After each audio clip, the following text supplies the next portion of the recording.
There's, oh yeah, my high-tech things to do. Paper, ballpoint pen. Queen Victoria didn't have one of them. So, the Kingdom of Germany appears to be exciting, tremendous amount of interest here.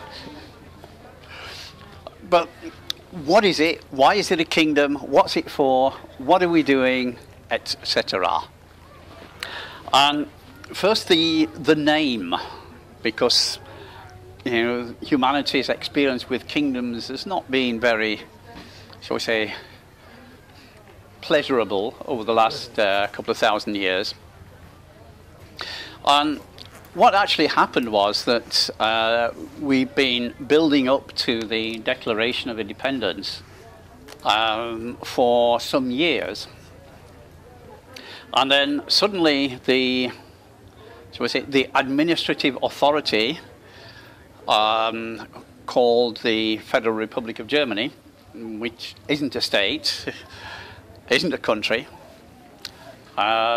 Even Barack Obama, or Obama bin Barack, said it publicly in 2009. Germany is an occupied land and will remain so. There hasn't actually been a German state since 1935. And there are many, many different forms that a state can take when you make a declaration of statehood. And each has its own particular requirements, preconditions, which it has to fulfill in order to be a state. And in September 2012, the Federal Republic of Germany Administrative Authority was about to change the rules, which would have made it almost impossible to create a valid German state. So it was a question of what can be done at that time to create the state. And the only form which, for which the preconditions were already fulfilled was a kingdom. That's the reason why it's a kingdom, or called the Kingdom of Germany, but it's actually what's called in Germany a Räterepublik. Now, there isn't a direct translation of that into English, unfortunately, but a Räterepublik is about putting the power back where it belongs, that is, with the people at the village level, at the street level. So, if you want to make a new law in the Kingdom of Germany, a majority of the street committees or the local parishes or whatever you want to call them have to agree to the new law. Only then can it become law. There is no superior authority which can create laws. It does not exist. The only lawmakers are you and me and Uncle Tom Cobley and all, and nobody else. Yeah. Is that kind of in your local village, or is that like nationally? Yeah. Well, you see, what happens, each village or each parish, for want of a better term, see, anyone can create a group which can become part of the Kingdom of Germany anywhere on the planet. We'll get to that in more detail a bit later on. But the local level is where the power lies. Anything, for want of a better word, above that has a coordinating function, and only a coordinating function. And so you have the regional coordinating committee, you have the national coordinating committee, you have the state of, I think in the German word is the state assembly. But these people who sit there, they only have authority to create laws as part of their own local area. They can vote for new laws, they can suggest new laws there, as a National Assembly, but they can't make them law unless the majority of the parishes agree to it. And they themselves, they have their vote in their local parish where they live or where they have their business. It's an interesting point which is not yet being clarified. If someone lives in one parish and has a business in another parish, can they vote on both? Moot point at the moment, but it is not something that really requires urgent attention. But anyone can become a participant in the Kingdom of Germany. There's a simple form to fill out, doesn't cost you anything, doesn't affect your present nationality, but does give you access to a lot of the facilities which are available in the kingdom. So the kingdom is not only a place, it's also a legal enclave which empowers people to do things which under their local legislation they're not allowed to do. So, for example, you can run a tax-free business legally. We'll come to that a bit later on.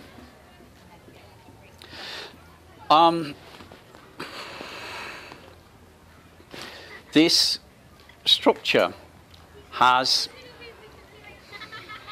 as its titular head a king or a queen. Now there isn't one at the moment. It's the chair is empty. But the king has only one function, and that is to make sure that all bureaucrats adhere to the law. And if they don't, to put things back the way they were before they started being naughty. The problem that we have in all so-called states at the moment, there is no one there who can say to the state apparatus, stop, what you're doing is illegal, go back and do it properly. No one has that authority, which is why so-called authority is just running wild, doing whatever it likes, ignoring the law, inventing laws. But in the kingdom, there's a king and his council who have the sole purpose to prevent that happening. And the monarch is elected by the people at large. It's difficult to imagine that there could be a party system in such a state, because the party system that we have at the moment relies on the premise that some one person or small group of person can dictate to everyone else how they should live. And you join the party and you work your way up through the hierarchy and you get rewarded with a seat in Parliament for being a good party member. But what you don't do is you don't look after the people, you look after the party. True or true? So, the way the kingdom is structured, the people themselves make the decisions. At the local level, where it only affects that locality, they have absolute authority. There's no one else can tell them what to do with it. So if your local parish wants to run a bus service within the village, they have total authority to decide, and no one else has anything to say about it at all. If two neighbouring parishes want to run a bus service between them and subsidise it, that's something for them to decide. It's their matter. It's their bread and butter. It's the resources that belong to the people there. How best to use them for the people. So if you're making the decisions at that level, and the people who are responsible for the decisions are people that you know who live in your village, your parish, they're going to make sure that you're in agreement with them, or a large portion of them. Yep. So this would presuppose the allocation of funds locally by local councils and not sending the majority of, for example, business tax to central government. No, well, first of all, in the kingdom, there are no taxes. That's written into the constitution. It is a tax-free state. Why? Well, somebody who knows about these things has worked out how much money the state actually needs to be run efficiently, and it is actually 7.6% of that which is presently being connected. Now, there's a very good reason for this. The overwhelming majority of that which is presently collected in taxes goes towards the coffers of the banking cartel to pay interest on phantom loans. So they loan money that doesn't exist, that is, they create a debt, and then you have to pay it plus interest on the interest. And this is how the banking cartel plans, very successfully so far, to become owners of the entire planet, including owning humanity, by creating phantom debts, lending money that doesn't exist, which you, by law, illegal laws, have to then give back to the bank plus interest on the interest. So if you buy a house that costs £100,000, not only do you pay £240,000 to £300,000 to the bank, what you actually get when you apply for the mortgage, you don't get £100,000. You get an assessment of what that banker thinks your future income is worth. And that you then take to the seller's bank, and the seller says, okay, we will accept this assessment and treat it as money. We will write it to our assets, which then enables us by law to lend up to not 10 times what it says in their books, but 999.9 times that amount in phantom debt. Which is why, at the moment, the amount of debt on the books is more than 100,000 times the amount of money that actually exists, because it's all phantom debt. And because the kingdom isn't paying any of this, they don't need to collect taxes to pay it. There's no debt to be paid, there is no interest to be paid.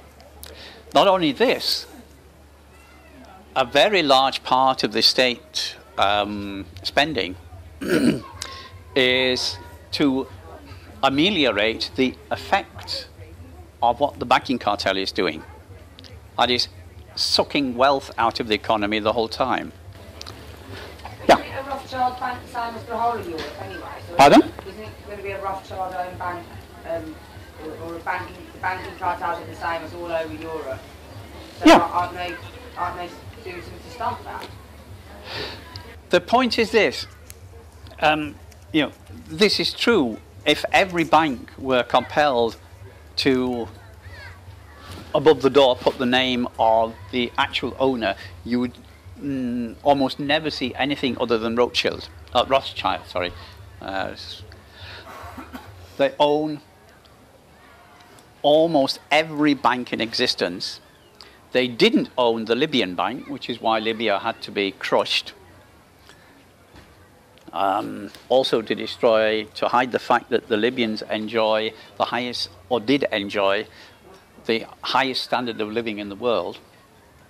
Because of gold backs as well, wasn't it, their currency? So how would Libya was going to be gold backed currency that was going to trade within the Arab nations? So how has Germany managed to get away? Like, have you done the same sort of thing as Iceland's done? You see, what you need to do is to change the system. So stop using their system and create a new system. Yeah, but they're still using money to trade, aren't they? So No. No. No. Well, not euros and pounds and whatnot. the part of the state is the state bank of the Kingdom of Germany, the Königliche Reichsbank. Now, this is one of the very, very few independent banks in the world.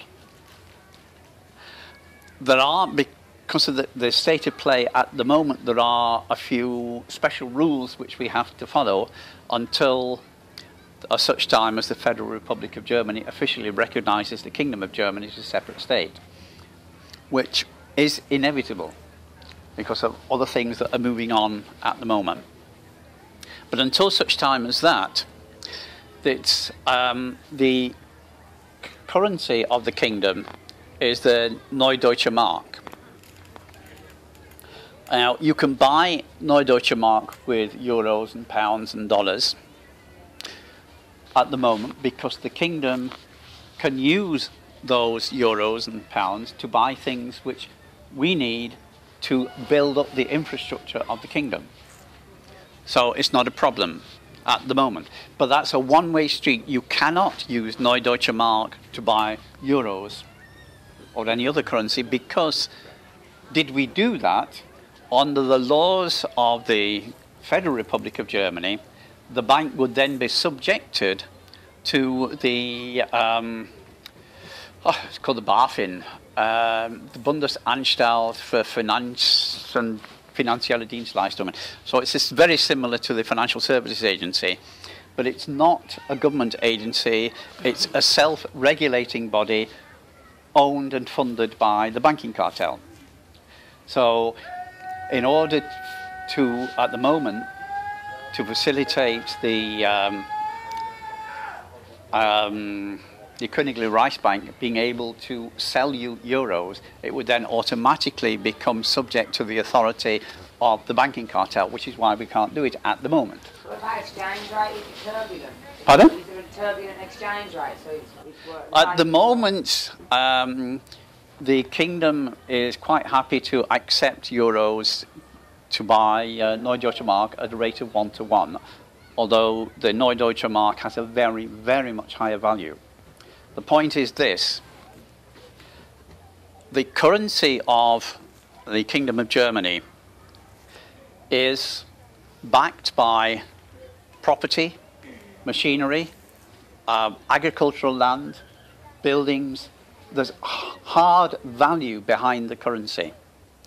Behind the euro, there's nothing other than an empty promise. So the Neue Deutsche Mark has a very, very much higher value because it has real value behind it. And that is all that a currency is. It's a symbolic representation of value. And if the value isn't there, the currency will collapse. I don't think the euro's even got the promise on it anymore, has it? Has it got the promise No, to pay? neither's the US dollar. But yeah. What are the physical boundaries of the Kingdom of Germany? Well, where would you like them to be? Well, the whole of Germany, I suppose. Yeah, well, the point is this, that any local parish anywhere on the planet, and this is international law, it's valid even in the UK, any parish by referendum can vote to move from UK jurisdiction to the jurisdiction of the Kingdom of Germany and become part of a tax-free state. The effect of that is that this parish then becomes itself a tax-free state, which means that you get within this parish or region or whatever, you get an economic boom because there's nothing being sucked out of the economy into the pockets of the banking cartel. Now, just let me tell you how much this is. From your, so we say, basic wage, if you're a wage earner, so assume you are, for example, you've then got lots of different taxes under different names, which means that about 45% of it is left over. If you're lucky. If you're lucky.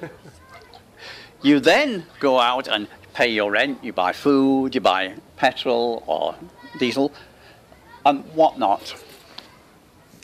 And everything there has not only tax in it, but also interest and compound interest. So the effect is, for every pound that you earn, 81% of it disappears in tax and interest. That's how much difference it makes living in the present state to becoming part of the Kingdom of Germany. Suddenly, your income is 5 times what it was. You're not earning any more money, but you keep all of it. Yeah? In Germany, do you have land taxes? There are no taxes at all in the Kingdom of Germany. The only taxes allowed under the Constitution are taxes upon industries, commodities, manufactures, which are damaging either to the environment or to humanity. So you have something like 400% tax on a microwave oven, or 600% tax on a McDonald's, or 300% tax on synthetic fertilizers and pesticides. The point being to phase them out by making them financially completely unattractive. So are you saying that these two worlds coincide together? The Kingdom of Germany is coinciding with the world of trading in euros and pounds, and they're living next to each other, and they're kind of Yeah, well, some in that reality and some in the other reality. yeah. This is the thing. This is so clever that the way they built it up. And this is why it took one of the reasons why it took so long to build it up. They followed a path of creating an independent state, which at the same time was, within the laws of the Federal Republic of Germany, a legal entity. So, which means that the Federal Republic of Germany can't do anything to stop the development of the kingdom. This is due to a bit of ancient old legislation, isn't it, that lays that down?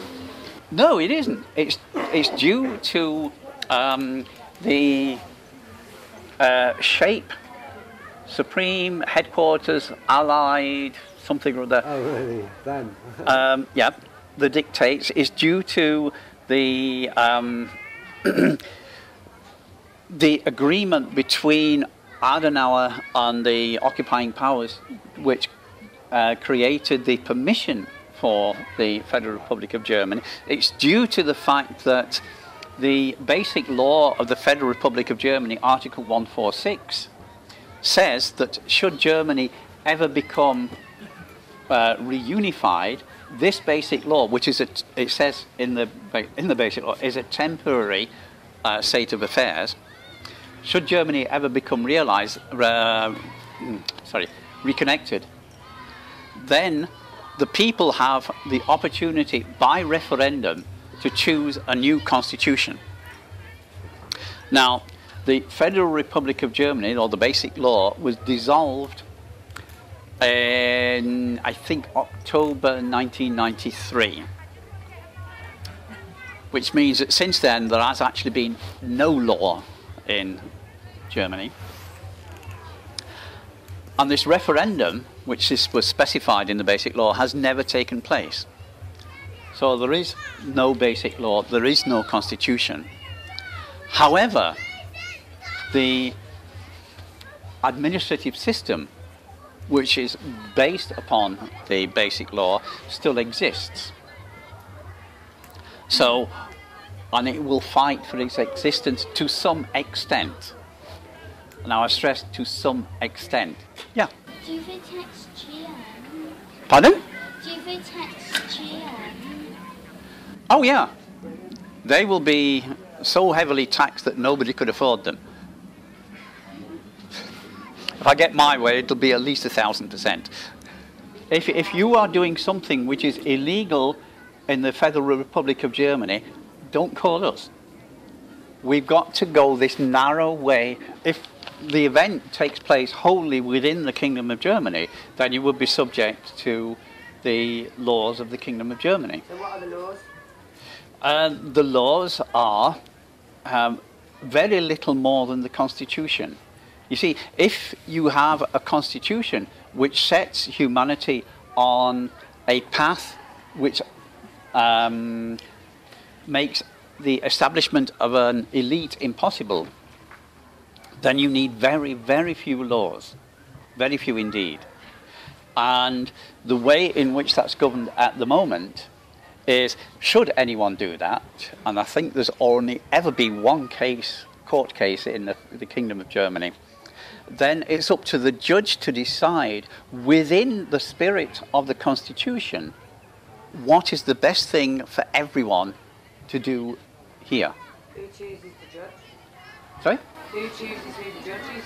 This hasn't actually yet been worked out in detail because it's not something that has shown itself to as something which needs urgent action, because the community spirit within the kingdom of everyone working for the kingdom, for everyone as part of a single organism, means that such actions don't happen.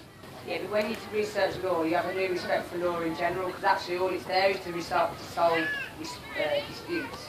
Resolve disputes, and actually it kind of goes from, oh, that neighbour stole my goats, and that guy kind of, and it's like as it's developed, you've got masses of legislation that have just been a money-making scheme, and like the prison system, massively a money-making scheme. Yeah, we know all about this, which is why the Kingdom of Germany exists, to remove humanity from that. How many members has it got, the Kingdom of Germany? I don't know, several thousands, I don't know. But what I'm here to talk about is not what shouldn't be, but what is, and what could be, if we work for it. But to talk about things that don't exist in the kingdom, because nobody's ever found any necessity to steal anything or grow cannabis or anything like that. So we just don't use drugs. Speeding in the car, do you know what I mean? How do you deal with that speeding? How do you deal with these issues? And if you're going to well, the way the law is already worked out on that one. You see, there is no speed limit as such. It's a question of the driver's proficiency. So you start as a new driver, you're allowed to drive maybe 70, 80 miles an hour. When you've been doing that with no problems and you've reached a certain age of maturity, you can then take an examination, which if you pass, then allows you to drive at 100 miles an hour. And if you fancy yourself as a Stirling Moss 2, then at some future stage you can take another exam which allows you to drive without any speed limit. It's a question of what is the driver's proficiency. This concept that there is one safe speed for every driver of every vehicle under any circumstances is total anathema to the kingdom. It's totally contrary to the spirit of the Constitution. I missed the beginning of your talk, I'm afraid. What are you trying to achieve with the Kingdom of Germany? What the Kingdom of Germany is a complete state system. See, the way out is to stop using their system. In order to do that, you've got to have an alternative, a complete structured system which works. The most important difference between the Kingdom of Germany and every other state at the moment is that it's governed from the ground up, not from the top down. So the only people who have authority to make law are the local, parish council. And anyone can go to a parish council meeting, which by law are all open, there's no closed meetings. And anyone can voice their opinion, even children. To vote or to sit on the council, you have to pass an examination. And it's a very simple examination which just tests that you know and understand the Constitution.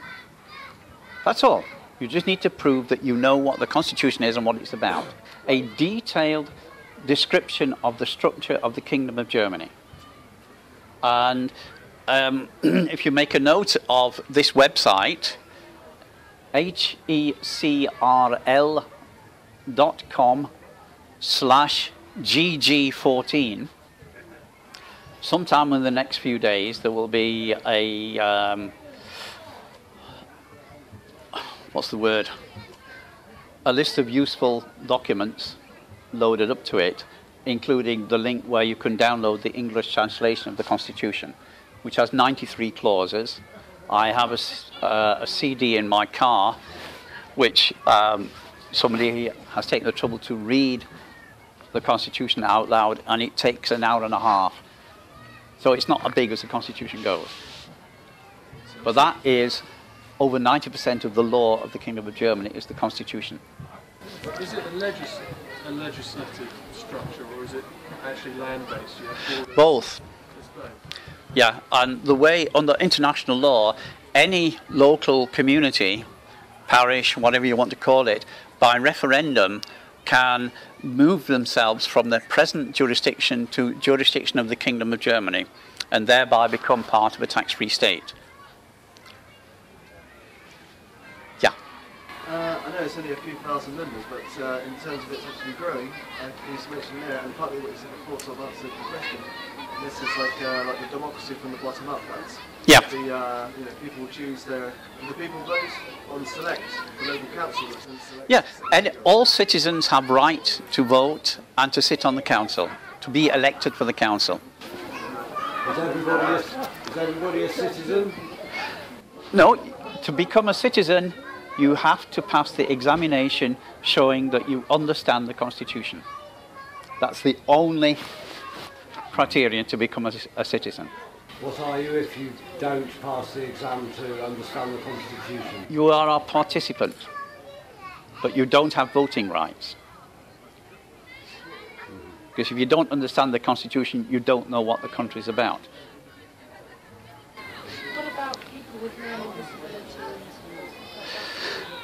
disabilities? Again, the tiny, tiny, tiny minority of such people are things which are best catered for at the local level, not at a national level. So it's whatever any parish decides is the best option for them. You know, it's if it's in a sense, if it's in your parish, it's your problem. How are you going to solve it? I mean, the rest of the structure is there to give advice if you want it, but you decide. As it's called the Kingdom of Germany, does that mean there's a king? There will be a king. There isn't at the moment, but there will be. And his or her, queen, sole responsibility and sole authority is to make sure that all, so we say bureaucrats, for want of a better word, adhere to the law. And if they break the law or start inventing their own laws, he has the authority to stop that and set it back to where things were before the illegal action took place. That is something which does not exist anywhere on the planet at the moment.